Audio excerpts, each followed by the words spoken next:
Culte. Brigitte Lahaie, Sud Radio, le Love Conseil. Alors Christophe Médici, c'est une étude dont je vais vous parler qui explique pourquoi l'excitation féminine est plus fragile. Parce qu'en fait, chez la femme, le corps calleux, c'est ce qu'est une partie du cerveau, est 30% plus développé. Alors ça a un avantage parce que ça permet à la femme de faire deux choses à la fois. Seulement voilà, dans le rapport sexuel, c'est plutôt un handicap parce que la femme va avoir tendance à rester plus en relation avec son néocortex, ce qu'on appelle donc le cerveau conscient, et le thalamus, qui est le cerveau émotionnel qui produit notamment la dopamine.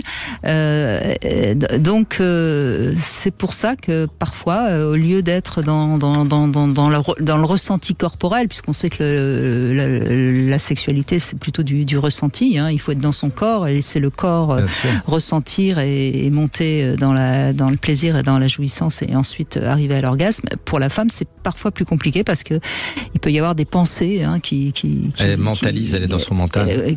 En tout cas, qui court-circuite le ressenti. Et à partir du moment où on est dans la pensée, c'est d'ailleurs ce que je conseille toujours aux femmes, c'est à ce moment-là, revenez sur votre respiration pour revenir dans le ressenti.